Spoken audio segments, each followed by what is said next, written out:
diwaca Fatihah ping 1000. Ngono ku iso turu terus mara. Pirang jam kowe maca Fatihah ping 1000? Nameng 10 menit. Lho lho kok 10 menit? Lah nameng petika. Oh ya, kok tadi wong ora kabeh kendel ngono iku ora kabeh kendel sing kendel sing banser tok. Misale banser niku enak. Ora ono sing paling enak sajabane banser. Banser niku ono perkara langsung kaplok ngono mawon. Soalnya nek keliru urusane ketuaan Ansoru banser.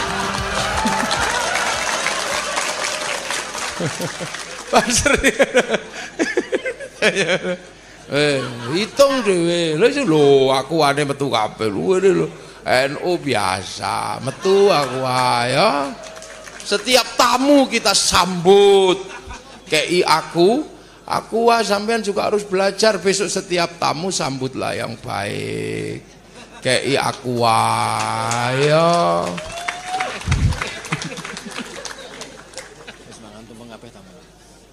Oh, tamu ini wis mangan tumpeng kabeh. Lah tumpeng endi? Ini enggak dapat. Oh ya ini dapat nanti. Asal tumpeng mboten iki nggih. Oleh tunggu tene ku tumpenge rono. Ini jadi makanya kita bisa melihat NU enggak bisa mudah menyalahkan. Ini zaman 4.0, bentar lagi 5.0. Hidup secara bersama sama. Sampean komunikasinya tidak lagi pakai jalan kaki, tapi pakai WhatsApp. WhatsApp hanya bisa dikeluarkan kalau orang punya handphone. Orang Islam pengen WhatsApp, yang nyiapkan handphonenya orang Korea merek Samsung. Bisa, maka sampean tiba-tiba jangan berhubungan dengan orang Korea, ya sampean nggak punya handphone. Banser ini ketahuan kalau banser karena ditulisi pakai banser. Tulisan banser dari mana? Karena di bordirnya dari merek Butterfly buatan Cino. Lu mana bisa? Saya ngaji enak karena orang Jepang ngirim speaker. Kita bisa berdebat, kita bisa saling membuli karena Mark Zuckerberg bikin Facebook. Makanya semakin rajin membuli Mark Zuckerberg semakin untung.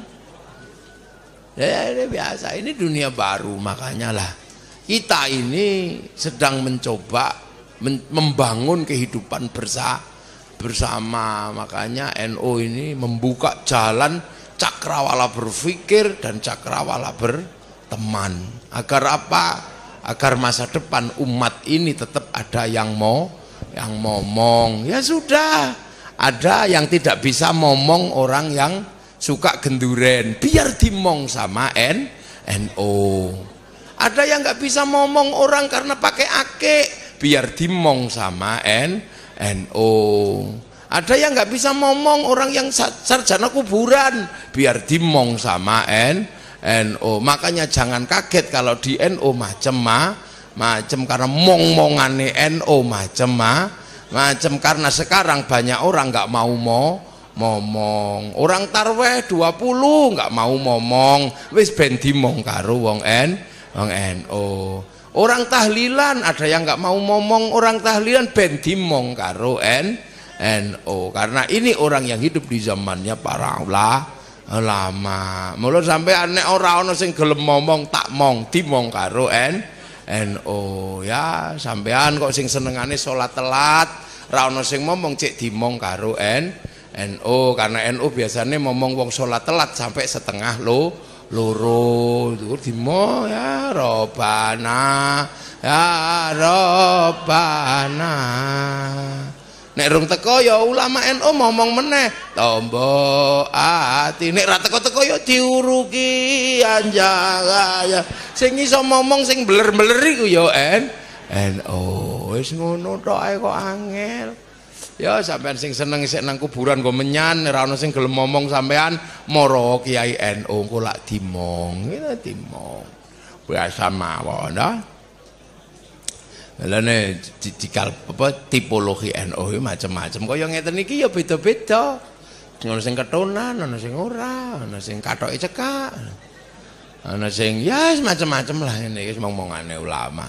Ben diomong dimong Gus Ruri ngono. Sapan sing sik seneng akik, seneng jimat ngono, dimong Gus Ruri. Ini termasuk tipologi kiai sakti. Iku nggih. Sampeyan nek duwe wong mati jam 1 bengi ra ana sing gelem tangi goleki kiai salah. Niki mbok subuh nek ana sing mati tetep teko. Mbok lagi kumpul niku ya leren sik marane. Lho kiai salah.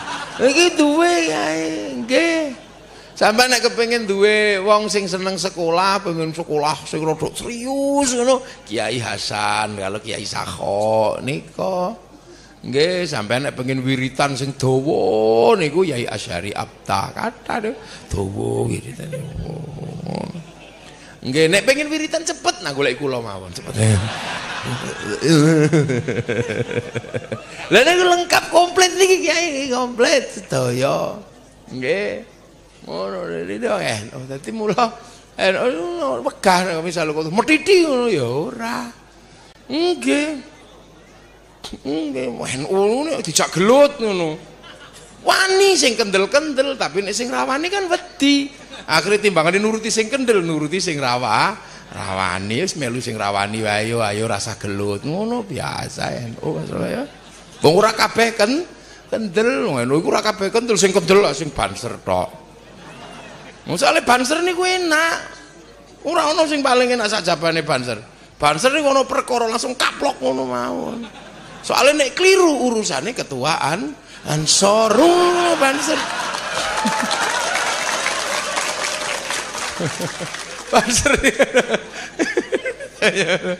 Lengge, banser niku. Nangge. Aren ori kudu momong wong kabeh wangsul dateng ngarsanipun Allah, tadi wis tau wong NU biasa. Iki wae. Ora usah serius-serius nang nganggepi wong NU. Wong NU ya sene iki. Lha nggih. Lha wong NU iku nek zikir ya la ilaha illallah, la ilaha illallah. Takoni dalile apa? Pikire arep ngetokno dalil, mboten kula gedhek-gedhek soalnya kula nek mboten gedhek-gedhek turu. Dikira serius lho padahal iki. Ana tarweh, ngopo tarwehmu kok 20 3 witir. Lah ampun to ngono ten mawon kok ribut. Wong kula milih sing aman. Sesuk ning akhirat kok sing bener 8 kan kula sing duwe sisa 12. Deng. Kula nate ditakoni. Wong NU kok ora tau ribut nek ana wong mati dikudungi kuburane, gawe payung, gawe lampu, gawe kendi. Itu kan musyrik. Nek takok wong NU ngono ae kok musyrik. Wong Jawa iki biasa ngakakno lampu, ngekeki kopi, nyawisi kendi, ditinggal mati gelo. Mula akhire cek ora edan ngekeki lampu, ngekeki kembang, ngekeki payung. Ku nek wis pegel lak leren-leren dhewe. Ngono angel. Jadi mesti wong NU niku wong sing angel pokoke. Ya wante.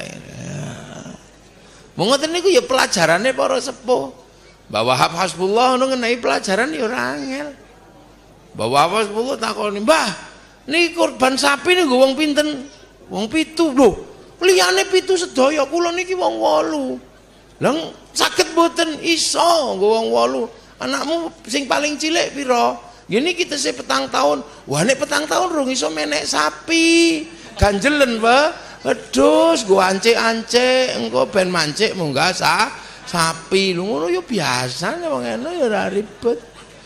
Mono kiai niku ya enten ditakoni, Kiai kula wingi mondokno anak iuran 250.000 dodol kirik angsal mboten ngono ya ana. Lah kena kiai NU iya oleh ngono to. Ya kiyaine dikomplain kok oleh Kiai. Iya wong wis kadung. Lho ngono iki. Lha niku ya enten. Wonten kiai niku ya diparani niku njaluk idonga. Ya ora ditakoni kowe iki Islam apa ora, pokoke jare ra iso turu kon maca Fatihah ping 1000. Diwaca Fatihah ping 1000. Ngono ku iso turu terus mara. Pirang jam kowe maca Fatihah ping 1000? Namung 10 menit. Lho kok 10 menit? Lah namung petikah. Oh ya, ngoten niku. Ngoten niku lah ya critane wong NU ngono. Wis biasa ngoten niku. Dalah ya wong NU ora ono sing angel. Mula nek kepengin rapate angel-angel kan wis melok NU. Lho nggih ra duwe. Lho tepuk tangan sing banter ya ora apa-apa. Nggih, sampean nek mati melu NU aman. Soalnya ganjarane iso di-share it.